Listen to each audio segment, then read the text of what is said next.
ರಸ್ತೆ ಅಪಘಾತವಾಗಿ ಕೆಎಸ್ಆರ್ಟಿಸಿ ಅಧಿಕಾರಿಯೊಬ್ಬರು ಸಾವನ್ನಪ್ಪಿರುವಂತಹ ಘಟನೆ ಹಾಸನ ಜಿಲ್ಲೆಯ ಆಲೂರು ತಾಲೂಕಿನ ಚನ್ನಹಳ್ಳಿ ಒಂದು ಟೋಲ್ ಗೇಟ್ ಏನಿದೆ ಆ ಟೋಲ್ ಗೇಟ್ನ ಬಳಿ ಆಗಿರುವಂಥದ್ದು. ಇಂದು ಬೆಳಗ್ಗೆ ಆಗಿರುವಂತಹ ಘಟನೆ ಇದು. ರಸ್ತೆ ಅಪಘಾತದಲ್ಲಿ ಕರ್ನಾಟಕ ರಾಜ್ಯ ರಸ್ತೆ ನಿಗಮ ಸಾರಿಗೆ ಸಂಸ್ಥೆಯ ಹಿರಿಯ ಅಧಿಕಾರಿಯೊಬ್ಬರು ಮೃತಪಟ್ಟಿದ್ದಾರೆ ಅಂತ ಹೇಳಲಾಗ್ತಾ ಇದೆ. ಮೃತಪಟ್ಟವರನ್ನು ಹಾಸನ ವಿಭಾಗದ ತನಿಖಾ ದಳದ ಇನ್ಸ್ಪೆಕ್ಟರ್ ಅಂದರೆ ಚೆಕಿಂಗ್ ಇನ್ಸ್ಪೆಕ್ಟರ್ ಅಧಿಕಾರಿ ಶಕುನಿ ಗೌಡ 57 ವರ್ಷದ ಅಧಿಕಾರಿ ಅಂತ ಗುರುತಿಸಲಾಗಿದೆ.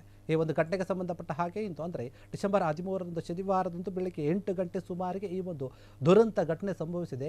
ಚನ್ನಹಳ್ಳಿ ಅಥವಾ ಚೌಳಗೆರೆ ಟೋಲ್ ಏನಿದೆ ಆ ಟೋಲ್ ಬಳಿ ಆಗಿದೆ. ಅರಕಲಗೂಡು ಕೋಟೆ ಬೀದಿ ಮೂಲದ ಶಕುನಿ ಗೌಡ ಅವರು ಕರ್ತವ್ಯವನ್ನು ನಿರ್ವಹಿಸುತ್ತಿದ್ದಾಗ ಅಥವಾ ರಸ್ತೆಯಲ್ಲಿ ಇದ್ದಾಗ ವೇಗವಾಗಿ ಬಂದಂತಹ ಲಾರಿಯೊಂದು ಅವರ ಮೇಲೆ ಹರಿದಂತಹ ಪರಿಣಾಮ ಅವರು ಈ ಅಪಘಾತದ ತೀವ್ರತೆಯಿಂದಾನೇ ಸ್ಥಳದಲ್ಲಿಯೇ ಶಕುನಿ ಗೌಡ ಅವರು ಮೃತಪಟ್ಟಿದ್ದಾರೆ ಎಂದು ಹೇಳಲಾಗ್ತಾ ಇದೆ. ಶಕುನಿ ಗೌಡ ಅವರು ಕೆಎಸ್ಆರ್ಟಿಸಿಯಲ್ಲಿ ಪ್ರಾಮಾಣಿಕ ಮತ್ತು ಕರ್ತವ್ಯನಿಷ್ಠ ಅಧಿಕಾರಿಯಾಗಿ ಹೆಸರುವಾಸಿಯಾಗಿದ್ದರು.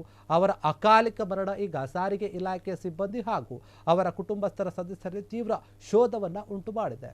ಅಪಘಾತಕ್ಕೆ ನಿಖರವಾದ ಕಾರಣ ಅಂತಂದರೆ ಬಸ್ ಅಡ್ಡ ಹಾಕುವಾಗ ಸಮಯದಲ್ಲಿ ಏನಾಗಿದೆ, ಇದೇ ವೇಳೆ ಲಾರಿ ಒಂದು ಬಂದು ಅಥವಾ ಟ್ಯಾಂಕರ್ ಏನಿದೆ ಅದು ಅಡ್ಡ ಬಂದಂತಹ ಪರಿಣಾಮ ಲಾರಿ ಚಾಲಕನ ನಿರ್ಲಕ್ಷ್ಯದ ಬಗ್ಗೆ ಆಲೂರು ಪೊಲೀಸರು ಪ್ರಕರಣವನ್ನು ಕೂಡ ದಾಖಲಿಸಿಕೊಂಡು ತನಿಖೆಯನ್ನು ಮುಂದುವರಿಸಿದ್ದಾರೆ.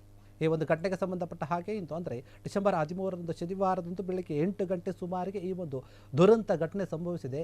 ಚನ್ನಹಳ್ಳಿ ಅಥವಾ ಚೌಳಗೆರೆ ಟೋಲ್ ಏನಿದೆ ಆ ಟೋಲ್ ಬಳಿ ಆಗಿದೆ. ಅರಕಲಗೂಡು ಕೋಟೆ ಬೀದಿ ಮೂಲದ ಶಕುನಿ ಗೌಡ ಅವರು ಕರ್ತವ್ಯವನ್ನು ನಿರ್ವಹಿಸುತ್ತಿದ್ದಾಗ ಅಥವಾ ರಸ್ತೆಯಲ್ಲಿ ಇದ್ದಾಗ ವೇಗವಾಗಿ ಬಂದಂತಹ ಲಾರಿಯೊಂದು ಅವರ ಮೇಲೆ ಹರಿದಂತಹ ಪರಿಣಾಮ ಅವರು ಈ ಅಪಘಾತದ ತೀವ್ರತೆಯಿಂದಾನೇ ಸ್ಥಳದಲ್ಲಿಯೇ ಶಕುನಿ ಗೌಡ ಅವರು ಮೃತಪಟ್ಟಿದ್ದಾರೆ ಎಂದು ಹೇಳಲಾಗ್ತಾ ಇದೆ. ಶಕುನಿ ಗೌಡ ಅವರು ಕೆಎಸ್ಆರ್ಟಿಸಿಯಲ್ಲಿ ಪ್ರಾಮಾಣಿಕ ಮತ್ತು ಕರ್ತವ್ಯನಿಷ್ಠ ಅಧಿಕಾರಿಯಾಗಿ ಹೆಸರುವಾಸಿಯಾಗಿದ್ದರು.